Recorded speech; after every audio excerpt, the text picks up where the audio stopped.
xabad igu soo riday xabad jingida ku dhacday xabado kale igu soo riday afar baalood oo baas igu soo riday shaqada qarankaaga aadaysaan qofka kalena markaad u socdaasna shaqadiisa qaranka tee waa mootadooba noo wadaaba ninkii awal akhri kul dhigana khasadu ku xirtay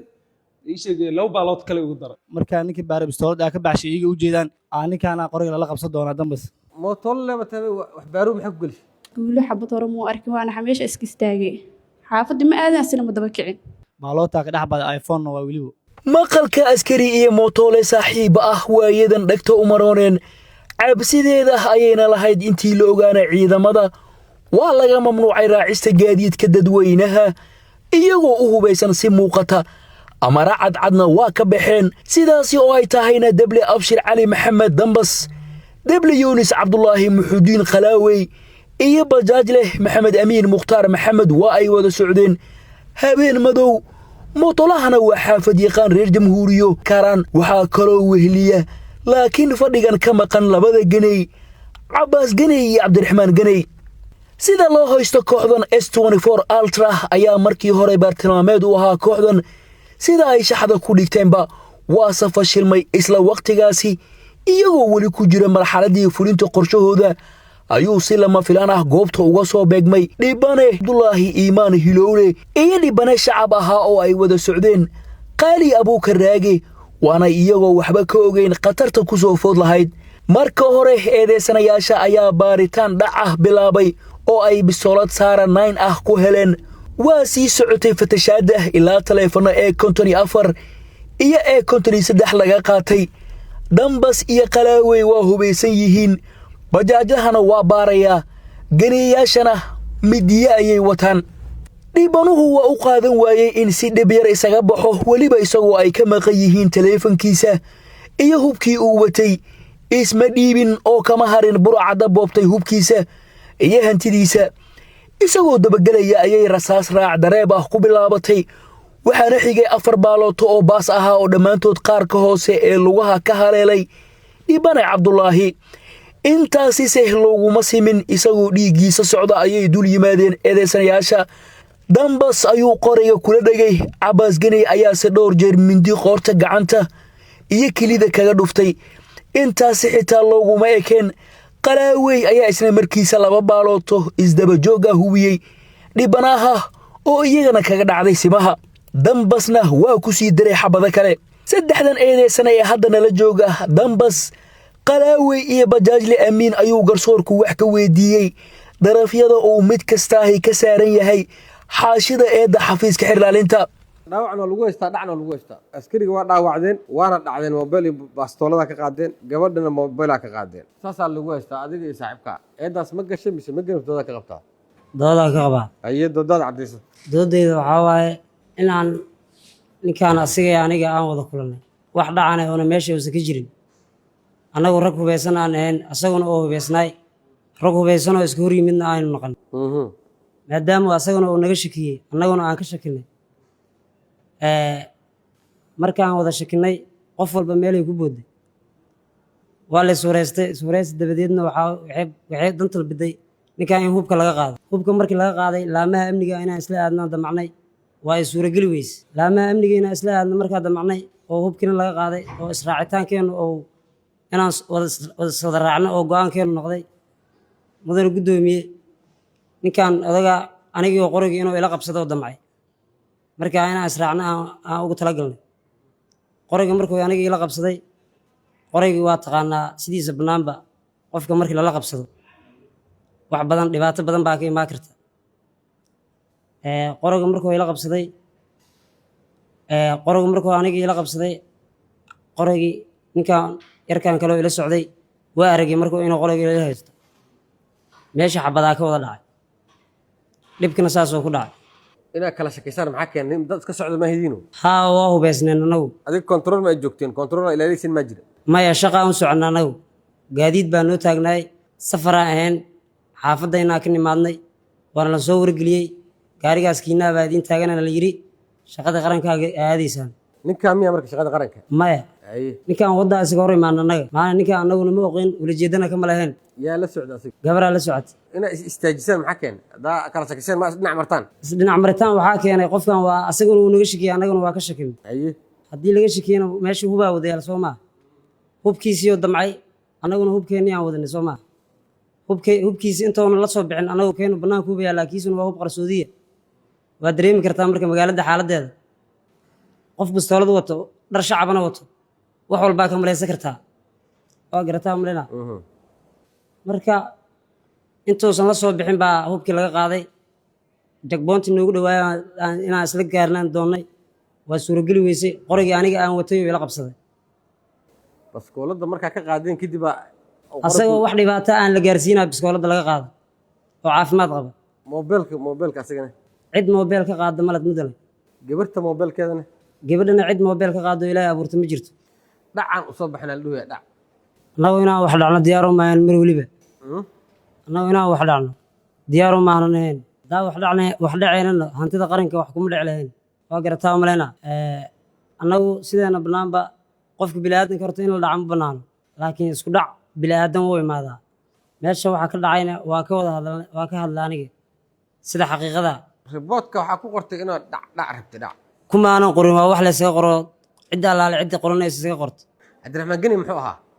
cabdiraxmaan geney waa nin macnaha meesha laga sheegaayo aan wax shaqaana ku lahayn waxaan idinkooda ka tirsan yahay maya ururkiin aniga ninkan yoonisa meel iskala tirsan yoonis tali unug miya taliya unug mar ahaa jira laakiin hadda ma ahayn saddexdiina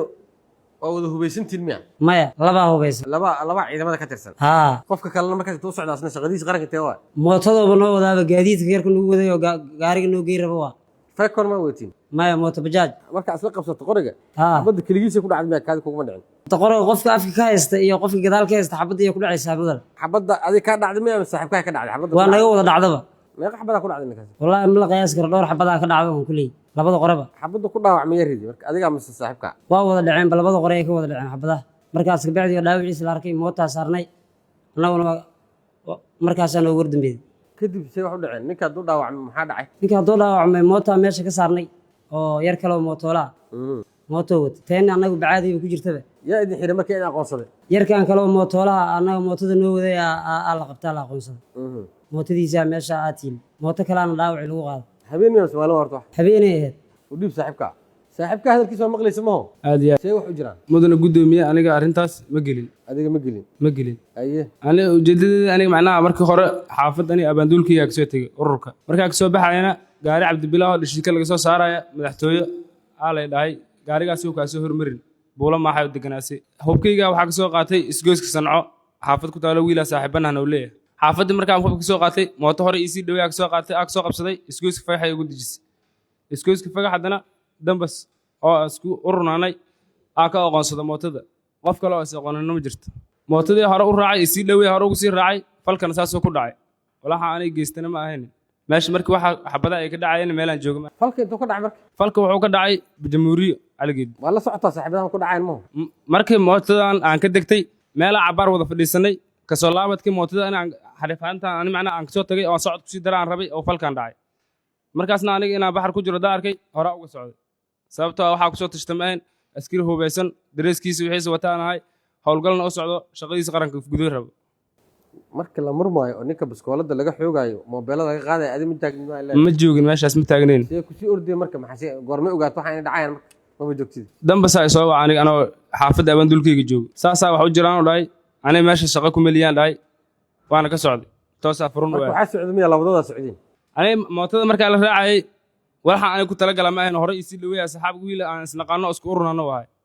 horaa ula sii raacay sii dhaweey mootada lee ku raacay mootada raacda waxaa wada maxamed miya maxamed aawed maxamed u dhiib see wax u jiraan mudana guddoomiye aniga waa laysoo kiriistay yaa ku kariistay yarkan dambas laa soo kiriistay isgoyska fagaca isku aragnay wuxuu yidhi nin waxaa wacsiraa rabaa inaa geyso oo baabuurta saadkaa ka raaci rabaa sidaan ku soo qaaday yarkan kaloo hubaysan isagana meeshuu taagnay mootadii soo wada raacay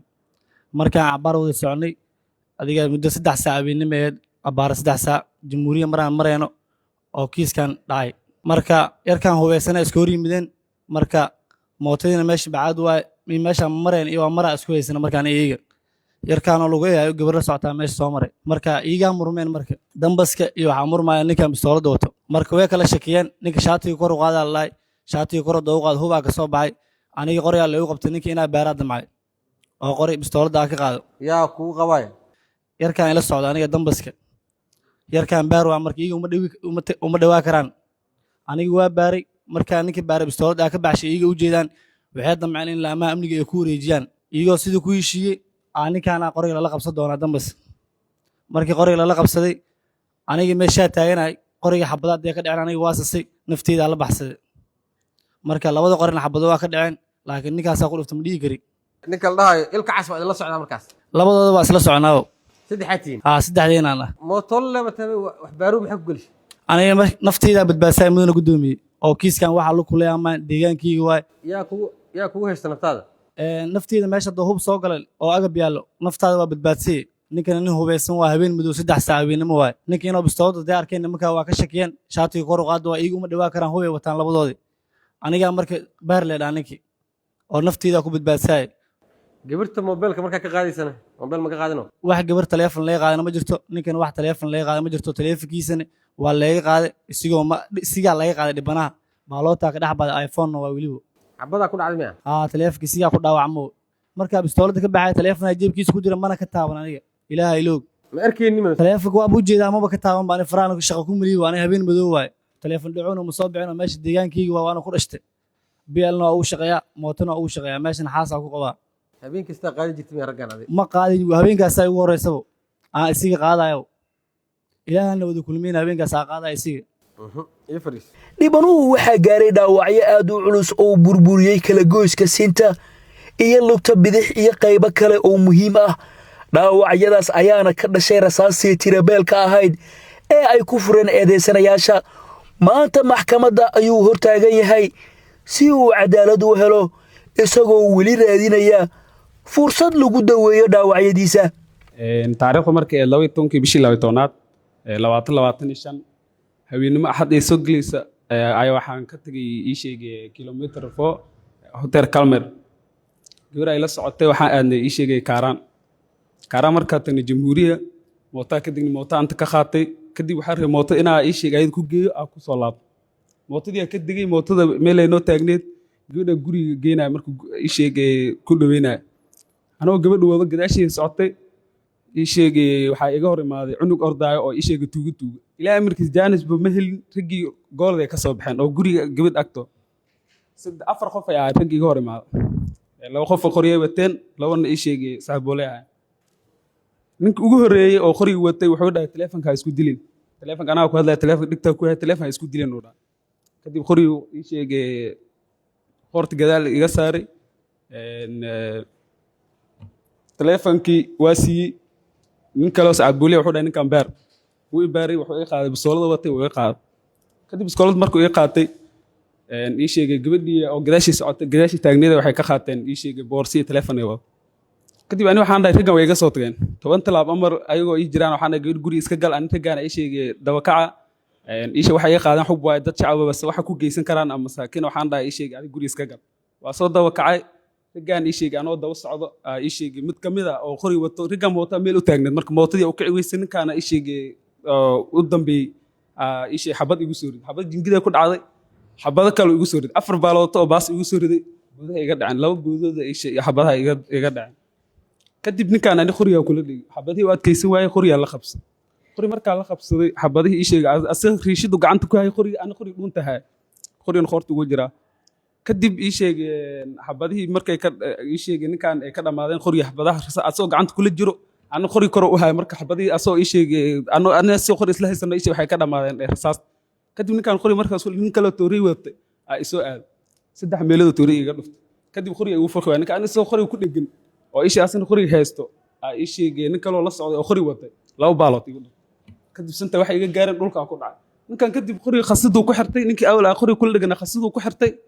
ii sheegay 2 baalood kale ugu daray kadib waa dhaqaaqi waayay meeshaan ii sheegay saas waxa dhan gudoomiye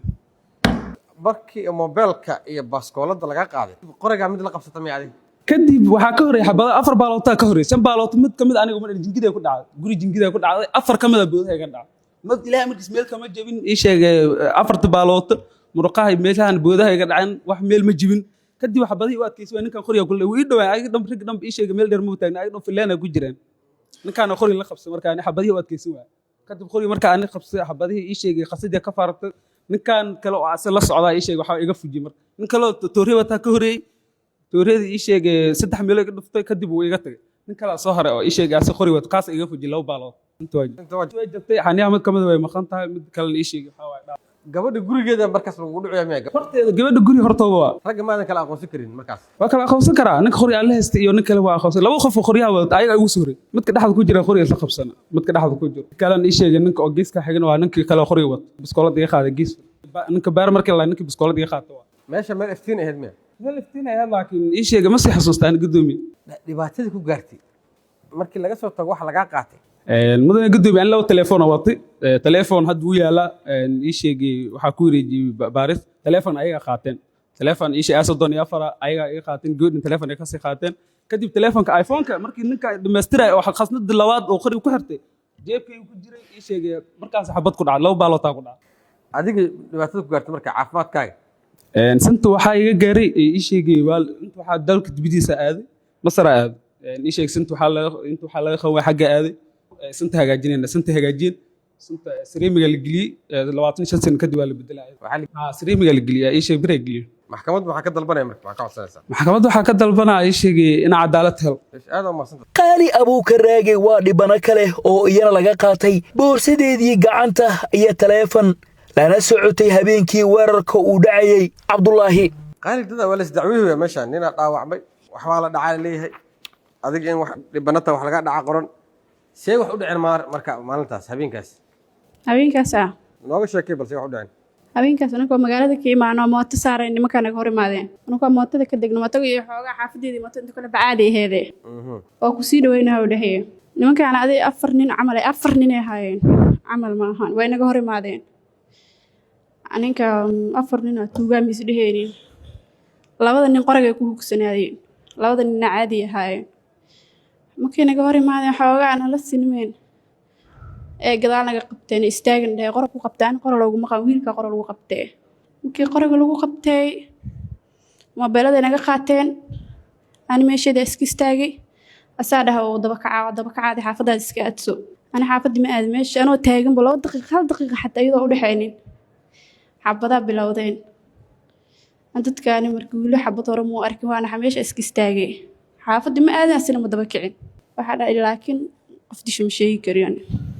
waa xabada ku dhifatay xoogaa ay jireen ma arki karin adiga wax ma laga qaaday ani mobilkayga boorsadeeda iga qaateen boorsada kugu jira caadi shopping naga boorsada ugu jira lay ugu jireen mobilka marka laga qaatay noocee waa Samsung waa ka shakinay maxay ku leeyihiin markay wax ka qaadaan mobilada isku dilin iska soo dhiiba ay dhaheen mobilada waa dhiiba laakiin pistooladeeda la dhaafo dhahay ma u dhaafin pistooladii ka qaateen madaxay ugu dhifteen asay kala gimaan laakiin ma lay taawanin markaas markii gurigeyga ku muuqdo miya guriga iridiisa joogaba wax yar la inta ada camal oo jiriyay yarka uu soo dhaweeyay markaas kadib asaa daba kacay dhinacoodu aadamiya meesha aadana fiiriya oo dhahay oo daba kacay saanto si daba kacay xabaday ku bilaabeen adoo ka daba jeestay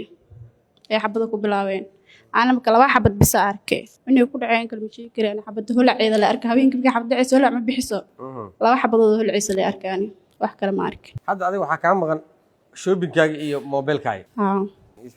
waa dhibanaha midiya halkaas looga dhiftay jeegada ilaa ninka Cabdiraxmaan Ganay ay leeyihiin oo marna qareen u yihiin marna ay leeyihiin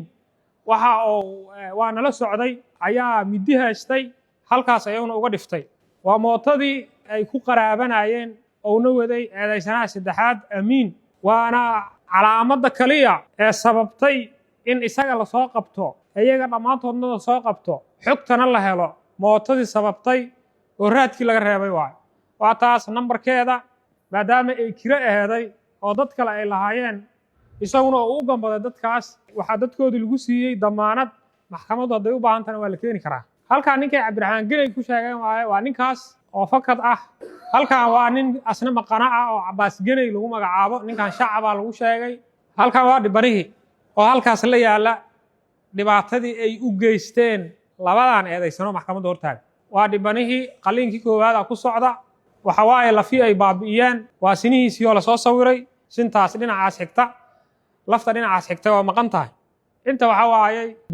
dukumiintiga oo caafimaadka waaye medical report oo soo saaray isbitaalkii la geeyey oo Masar macluumaadka dhibanaha waa hubkii ay lahaayeen ayna dhibaatadan ku geysteen halkan waa telefoonkii ay xabadda kula dhifteen jeebkiisa halkan waa goobtii ay ugu tageen maxkamaddu waa mahadsan tahay baraha taliska sahanka iyo sirdoonka ayaa natiija baarista galkan laga dhigaystay. maar haddii fooqaan la haynin gumca la haynin qorigii la haynin sidee ku kala caddayn kartaa doorka ay kala leeyihiin xabadaha eedeysanayaasha mid ka mid ah asigaa khiraal oo sheegaya dhibka meesha ka dhacay inuu geystay. eedeysanaha labaadna waxaa ku markhaati kacay eedeysanaha koowaad iyo eedeysanaha saddexaad. sidoo kale dhibanayaasha nool oo sheegaya sida wax u dhaceen ayagana goobjoog ah haddana maxkamadda horka. eedeysanaha iyo dhibanayaasha marka laga tago markhaati madax bannaan oo aad heshay inuu Yunus goobta joogay qorigiisa xabad ay ka dhacday oo ku cadeeyay ma jiro soo may hadda goobtaas wax ka dhacay waxay ahaayeen shil iyo kala shaki may shil kama dhacay shil ma ahayn wax kama dhamaasan. ku-xigeenka xeraryaha guud ee ciidamada qalabka sida Dhamme Bashiir Cabdi Macalin ayaa maxkamadda ka codsaday in ciidamada laga saaro eedeysanayaasha askarta ah dhammaantoodna lagu qaado qodobada eedda ee xafiiska xilaalinta. wadana gudoomiye garsoorayaal maxkamadda sharafta leh saddexda eedeysana labada kore waxay ka tirsan yihiin ciidanka xoogga dalka Soomaaliyeed sida nambarkooda ka arki kartana waxaa u dhaxeeya labadan askari waxaa u dhaxeeya saddex askari oo kaliya waa 52 iyo 56 ay kala yihiin saddex askari u dhaxaysa. eedeysanayaashan waxay ku heshiiyeen in shacabkii qoryahan laga geday iyo maxaan ku iraahdaa mushaarkooda laga qaatay inay heshiiyaan inay dhacaan. eedeysanayaashani ayagoo shaqadaas wata sharci darrada ah ilaahay oo xarimay waxay geysteen waxay ku xadgudbeen qodobada aan ku soo eedeynay 484 faqradii saddexaad 440 faqradii saddexaad iyo 491 iyo aayadda 3 suuratu Maa'ida oo ka hadlaysa muxaaribiinta ama dadka dhaca. mudane gudoomiye garsoorayaal waxaan maxkamadda hor keenay qiraalkoodii waxaan maxkamadda hor keenay iyagoo isku markhaati furaya iyaga iyo dhibanayaashii ay dhaceen oo isku hadala wuxuuna nooc caddaynayaa ogolaanayaa qodobka 199 xeerka habka ciqaabta Soomaaliyeed in eedeysanayaasha haddii wax lagu kaaban la helo ay isku markhaati furaan wax lagu kabana la helayo inay maxkamadda ku xukumi karto. sidoo kale waxay bixiyeen qiraal waafaqsan 68 ayagoo cid qasbaysa aysan jirin waxay yireen farqabadan ku dhifan ayagoo ku faanay laba farqabad saddex farqabadan ku dhifan wax uu ka qabanay aysan jirin ay u dilaayeen xoolihiisa hantidiisa gaarka hantidiisa xaqiisa oo ku dilaayeen. maadaama intaas aan keenna maadaama dhibaniya aan keenna maadaama aan soo bandhignay wixii ka gaara dhibanaha koowaad maadaama dhibanayaashii wixii laga qaatay ay sheegaan ayaguna ay qiraal u yihiin qiraal 68 waafaqsan ay u yihiin haddaba waxaan maxkamadda ka codsanaynaa annagoo soo koobayna codsigayna maadaama ay qiraal yihiin inay ku heshiiyeen in ay dhac geystaan isku raacsanaayeen maadaama ay arrinkaas qalbiyan ay ugu heshiiyeen ficliyan ay u sameeyeen aynana jirin eedeysanaha wax ka xariman waxaan maxkamadda si xushmad iyo qadirin kaga codsanayaa marka ugu horeysa in ay waafajiso qodobada iyo aayaadka aan ku soo eedayna xukunkooda ay saarto ay ku xukunto sidoo kale hantidii ay baabi'iyeen ay saarto sidoo kale ay ku xukunto waxa ay u geysteen askariga ka tirsan ciidanka xoogga dalka Soomaaliyeed ee ahay dhalinyaro ee mustaqbal lahay ay rajadiisi iyo noloshiisi ay la degeen oo xubnihii jirkiisa ugu fiicnaay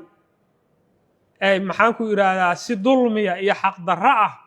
ay u dhaafiyaan si ummadda ay uga nabad gasho si magaaladu u nagaato si ciidamadu u daahir noqdaan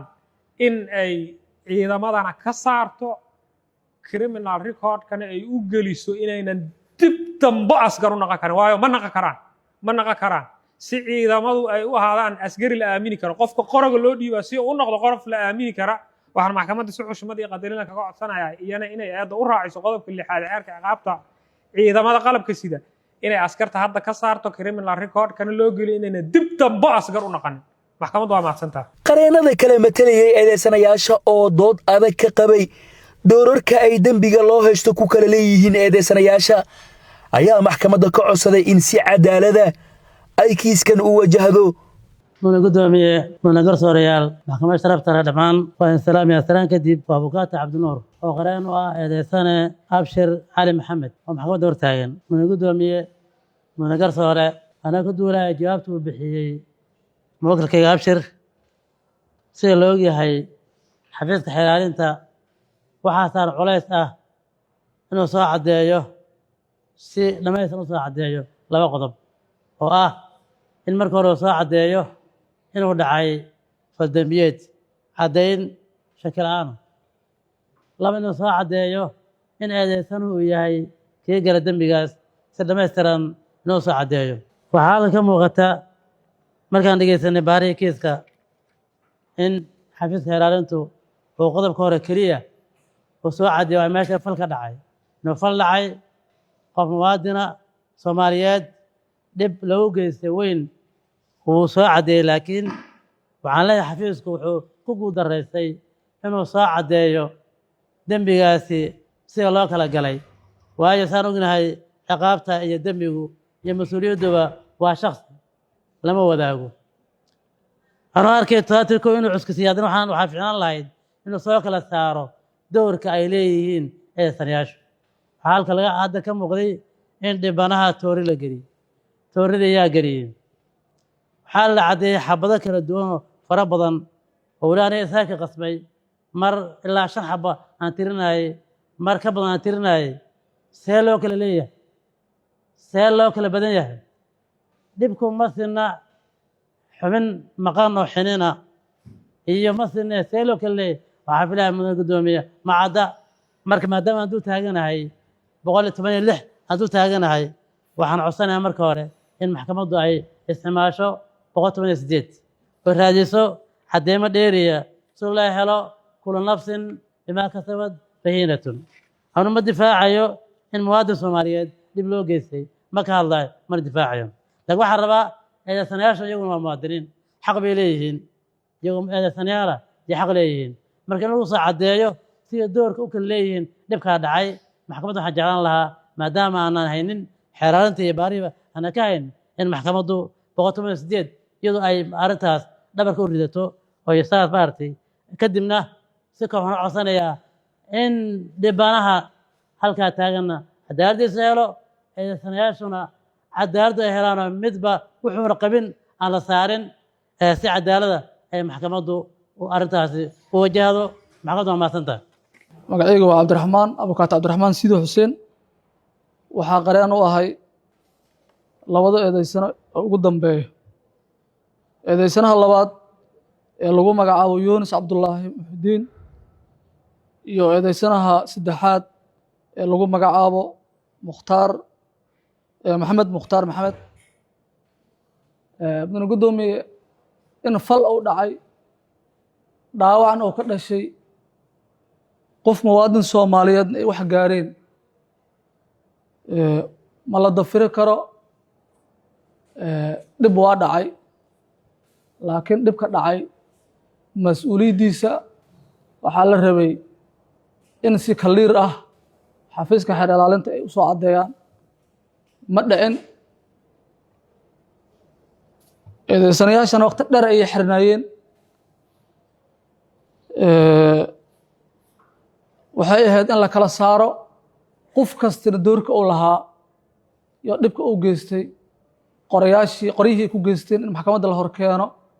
qoryihii in la baaro qof walbana doorka uu lahaa dhibka meesha ka dhacay in la saaro aniga labada eedeysana aan difaacayo yuunus qiraal ma aha maxkamaddana wuxuu u sheegay inuu goobta meel jidka dhexna uu ka soo raacay falka oo bilaabanin inuu meesha ka tegey asbaabaha uu u socday ay ahaayeen nin safar ah u socdana goobtiisa shaqo markii mootada ay ka degteen oo meel ay tageen muddo bacdigeeda uu ka tegey kadibna meeshaas uu ka dhacay dhibaato intaasuu sheegay eedeysanaha haddii uu dafiro oo qiraal laga waayo wax lagu caddeynayo waxa waaye shareecada islaamka markii la aado wax lagu caddeeyo wasaa'ish wax lagu caddeeyo wasaa'il ithbaat baa la yidhaahdaa wasaa'ishaas waxaa 1 iyo 2 ka ah iqraar iyo bayina xafiiska xeer ilaalinta yuunus uma keenin iqraar oo asiga uu qirahaayo oo dhahayo ninkaas dhibanahay anaa dhibkaas u geysto u dhahayo maxkamadda lama hor keenin bayino oo caddeynayso kitaabka jaamaca ku dhaarinayso dhehayso ninka la yidhaahdo maxaa la dhahaa Yunus 2 xabadou riday 3 xabou ku dhuftay anigaa arkayay anigaa maxaa la dhahaa si qiyaamaha li weydinaa intaasna lama keenin xafiiska xeer ilaalinta waa xafiiska dambe oogista waaye waxaa la rabaa maxkamadda waxay horkeenaan si waafaqsan qodobka 63aad wax kaliir ah oo cad in maxkamadda ay horkeenaan kiis iskaal badan leh aanan marqaati lahaynin aan qorihii xabadaha ka dhacay aan la soo baarin in maxkamadda la horkeeno oo eedeysanihii dhibbanihii maxkamadda la keeno oo lagu baarlaxaw sidoo la dhaho saasaa loo geystay xaniintaasaa laga yeelay kana la yeel dhammaanteen macnaha waa ka xumaanayna waxa gaaray walaalkayna waa raalli kama nihin laakiin waxay ahayd xafiiska xeer ilaalinta doorkiisa inoo qaato waxa meesha ka dhacay iyo dadka geysta in si kaliira maxkamadda horteeda lagu caddeeyo CC camera lama keenin oo wixii duubays wax meesha ka dhacan lama keenin markhaatiyaal madax bannaan maxkamadda lama horkeenin meesha waxaa lagu soo qoray eed waxaa la sheegay in meesha dhac uu ka socday dadka aan difaacin maxkamadda horteeda way ka hadleen wayn isdifaaceen waxay sheegeen in shil uu dhacay in layska hore imaaday ninkaasna dhar shacab oo watay bistooladna oo watay bistooladii in laga qaadana la rabay bistooladii laga qaaday si nabad in looga qaaday kadibna uu soo laabtay oo dagaal meeshii uu ka dhacay dagaalkiina xabada ay dhaceenoo xabadihiina maanta aysan kala caddayn qofka geestay qofka 1 xaba riday kii 3 riday kii 4 riday kii xabadiisa ay ku dhacday kii xabadiisa ay dhinac martay intuu maxkamadda horteeda ma laga caddayn waxaa meesha lagu soo qoray 484 oo ah dhac iyo 440 oo ayadana ah dhaawac culus oo aan aragna maxkamadda horteeda laga sheegay hadda waxaan rabnaa si abukaati iga horreeyay oo u sheegay in kiiskan baaristiisa dib loo celiyo maxaa yeelay aniga labada eedaysan aan difaacayo mid qiraalna ma aha midna xabad ma ridin wuxuu qiraal ka yahay inuu socday in la soo kireystay in asigii abshir aqoon isku lahaayeen inuu soo qaaday in goobta uu keenay asiga xataa in la handaday la dhahay bistoolada kasoo ninkaan ka saaray kale waa lagu dilaa oo asi naftiisa lafiisa u ceensinayo bistooladii uu ka saaray hadda labada aan difaacayo labadooda wax ku cad haba yaraatay maxkamadda la horkeena ma jirto maxamed mukhtaar xabad ma ridin qofna ma dhaawicin wax uu ku eedaysay keliya wax waaye labada anqafadaa qaaday bistooladin gacantaada laga helay intaas oo keliya loo haastaa eedaysan Yunus waxaa loo haastaa waa joogtay goobtaa joogtay iyo goobtaba aanan joogin markhaati dhahay goobta uu joogay aanbo dhibka asigaa geystan maxkamadda lama horkeen waxaan rabaa aniga oo waqtiga gaabanayo maxkamadda sharafta leh waxaan rabnaa ninkan dhibbanaha ay horta cadaalad inuu helo dhibka gaarin ma aha dhib yar ma aha dhibkaas in qof mas-uuliyaddeeda qofna mas-uuliyadda waa fard qofaa geysta mushtariga waa naqan kartaa marka mushtarig ay naqanaysan waxaa la rabaa ninkii 1 xaba ku dhuftay iyo kii 2 ku dhuftay iyo kii 3 ku dhuftay iyo kii 4 ku dhuftay inay mas-uuliyadooda ay kala badnaataa la rabaa ninkii 1 xaba ku dhuftay waxba u geystay la caddayo kii 2 ku dhuftay mas-uuliyadiisa inuu qaato hadduu intaas ma cadda markhaati male caddeyn kaloo dheeraad male baarihii goobta waa tegey maxaa la dhahaa markhaatiyaal kaloo wareysta ma jirto wax la soo duubo male qoryihii ma la baarin kiiskan waa la fududaystay waxaan rabnaa in lasoo kaliiriyo muwakilkii Yunusna haddii goobta uu joogay markhaatiyaal loo raadiyo cadcad in maxkamadda la horkeeno lagu caddeeyo waa ku jiray waa geystay doorkaasuu leeyahay xabaduu ku dhuftay 2 ku dhuftay 3 in lasoo caddeeya rabnaa intaas haddii la keenin muwakilkii qiraal ma aha markhaatina ma laha waxaan rabaa horta Yunus in maxkamadda ay qaadato qodobka 122 Yunus horta in la daayo 1 2 maxamed mukhtaar waa nin la soo kireystay marka dambe la qasbay oo naftiisa macnaha lagu soo dhigtay la dhaho lagu dilaa hadii kale bistoolada ka saar si asiga uu sheegtay asagana xabadna ma ridin qoranna ma wadanin haddii tuugnimo u bareerayna qoroo qaadan lahaa waxna waa dhaclaha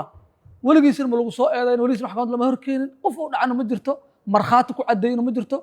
asigana wixii doorka u lahaa wuu sheegtay wuxuu dhahay ana bistooltaasaa ka saaray intaas maxkamadda inay qaadato asina qodobka 122 u fiiriso asina labadooda inay xorriyadooda la sii maxkamadduna waa mahadsan tahay yunis maxkamad maxaa ka codsanay cadaalad inaan wadaelnaa ka wada codsanayna dhammaanteen waxaan ka codsanaa inaa xorriyaddeydii dib ii siiso maadaama aanan kiiskaas anaa waxba aanan kula hayn garsoore maxkamadda sharafta leh waxaa ka codsaa in xorriyaddeeda dib ay siiso maadaama falkaas wax luga aanan ku leen bistooladaas keliya aan qaada u xirana